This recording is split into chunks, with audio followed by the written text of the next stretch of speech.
De défense de l'hôpital de Gramat, je tiens à vous remercier tous d'être si rapidement mobilisés pour vous rassembler si nombreux aujourd'hui.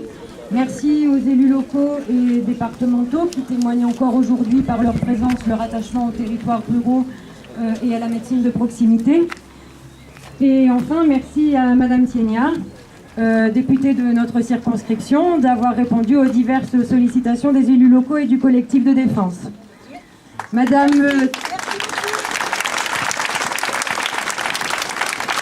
la députée, votre absence avait été regrettée par les participants aux deux derniers rassemblements, mais nous sommes contents de vous compter parmi nous aujourd'hui et de voir que vous portez tout un intérêt particulier à la mobilisation pour la défense de l'hôpital de Gramat.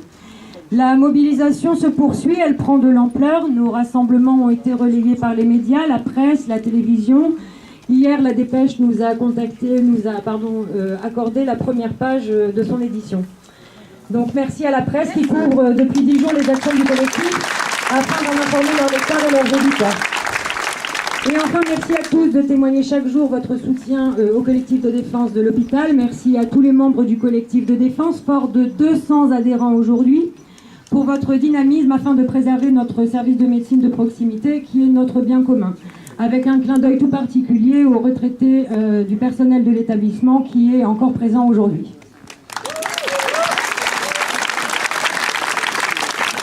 Le collectif de défense a été constitué après l'annonce du plan régional de santé 2018-2022.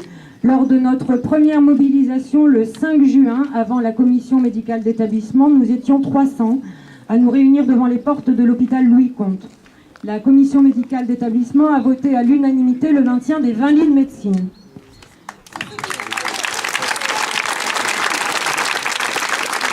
Le 7 juin, nous étions 400 pour accueillir Madame Alidor, déléguée territoriale de l'Agence régionale de santé, venue assister au conseil de surveillance.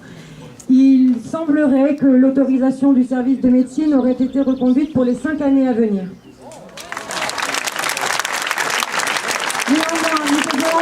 Les réflexions qui vont nécessairement s'engager sur l'avenir du service de médecine au terme de ces 5 ans. Madame la députée, nous sommes une foule à nouveau aujourd'hui inédite pour un petit secteur comme le nôtre pour vous confirmer notre profond attachement à notre hôpital et plus généralement à nos services publics.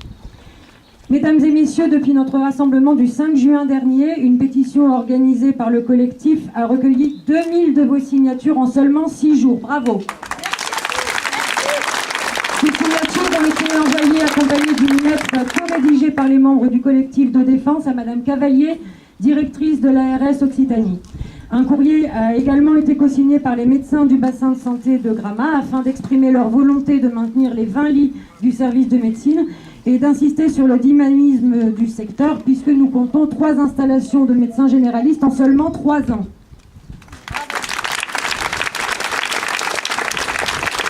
D'autres établissements de proximité sont menacés à travers toute la France. Et à courte et moyenne échéance, le collectif de défense de l'hôpital de Gramat a été intégré par la coordination nationale des collectifs de défense des maternités et des hôpitaux de proximité. La coordination nationale appelle à un rassemblement à Paris samedi prochain, le 23 juin à midi, place de la République, autour du thème « Tentative de meurtre sur la sécurité sociale et l'hôpital public ».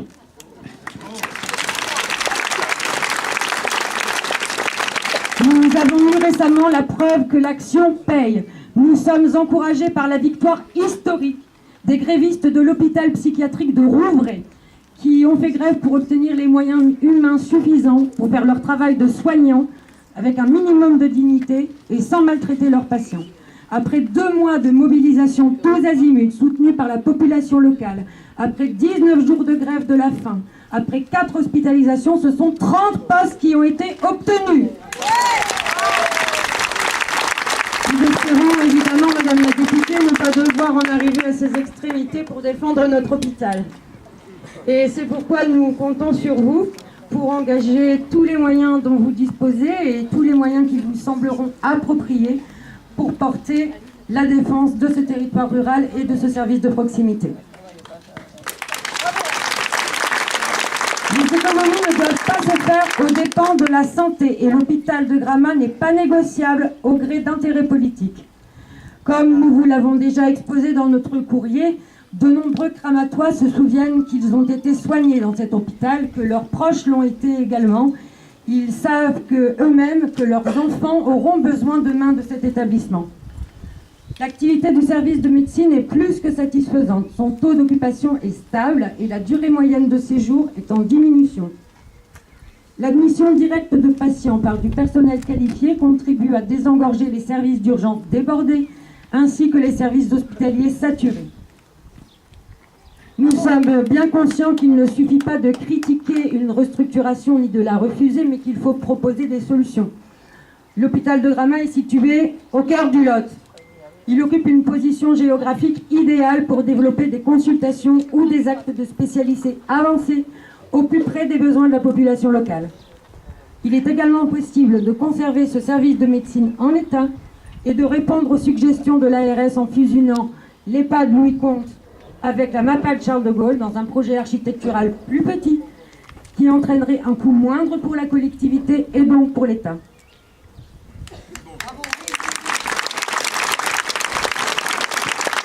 Madame la députée, vous vous apprêtez à rendre visite à des patients qui reçoivent des soins prodigués de façon professionnelle par du personnel compétent.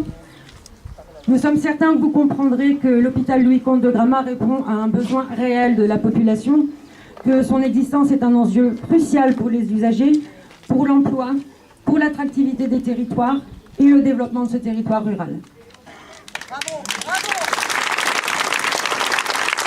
Mesdames et messieurs, je vous rappelle que chacun et chacune d'entre vous est le bienvenu pour s'investir au sein du collectif de défense. Je vous invite à vous manifester auprès de Madame Brigitte Cancès ou de moi-même afin de communiquer votre coordonnée. La mobilisation doit continuer. Votre visite, Madame la députée, est une étape dans une mobilisation qui a été entamée pour sauver cet établissement. La population locale est très attachée à son hôpital qu'elle a placé sous sa protection.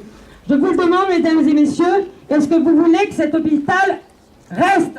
Oui! J'ai pas bien entendu. Est-ce que vous voulez garder votre hôpital? Oui! Mesdames et messieurs, je vais maintenant passer la parole à Madame Tienia qui nous fait l'honneur de nous rendre visite aujourd'hui. Merci. Merci à vous.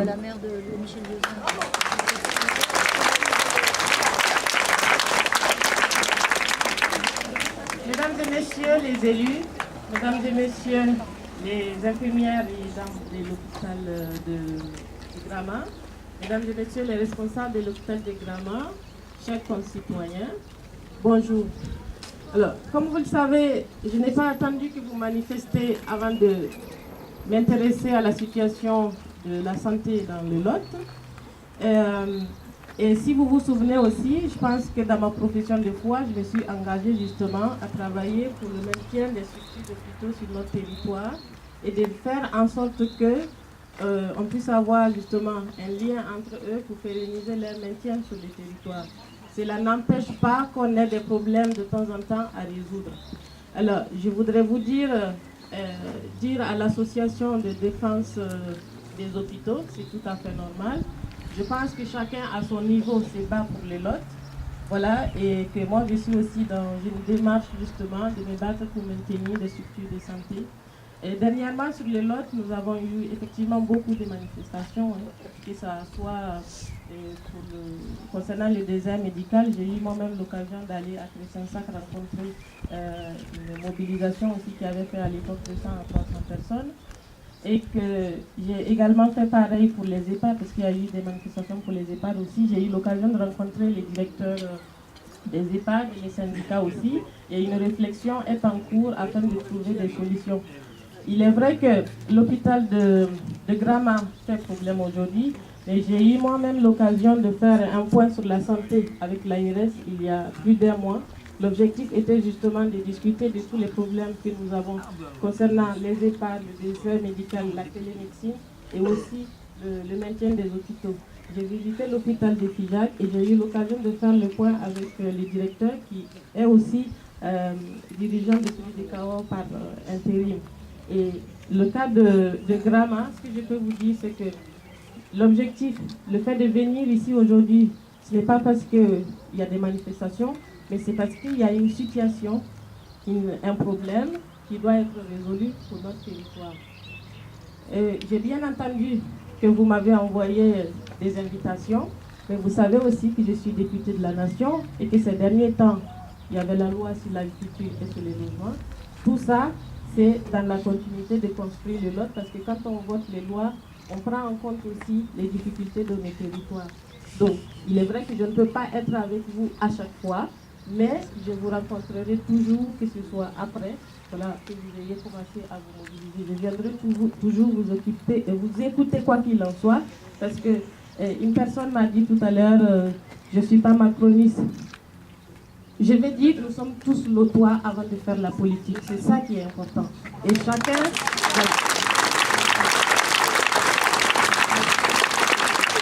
Et je pense que vous l'avez compris, depuis que j'ai été élue, je n'ai pas fait de différence entre les lotois. J'ai toujours écouté tout le monde.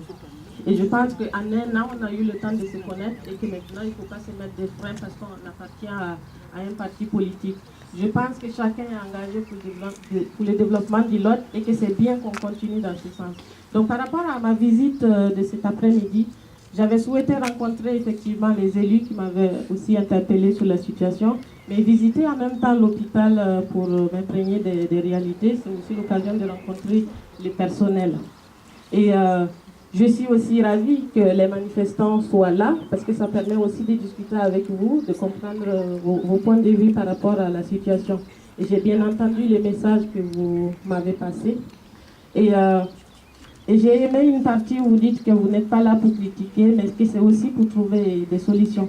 Il y a effectivement des choses à faire. Tout n'est pas rose, mais mon objectif, c'est de pouvoir discuter avec tout le monde, qu'on essaie de trouver des éléments concrets qui puissent nous aider à, d'une part, améliorer la situation de l'hôpital de Grama. Je ne parle pas de suppression parce qu'à ce stade, aucune information ne dit que l'hôpital de Grama sera supprimé.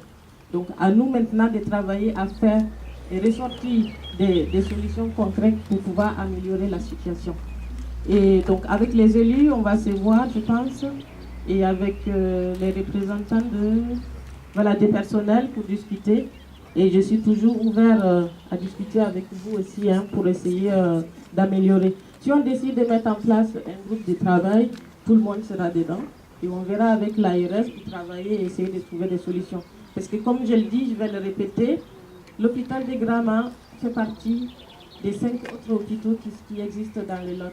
Et mon objectif, c'est qu'on arrive à trouver une situation meilleure en lien avec les EHPAD. Parce que beaucoup d'EHPAD aujourd'hui ont aussi les besoins de santé, de la partie santé, parce que voilà, la partie sanitaire.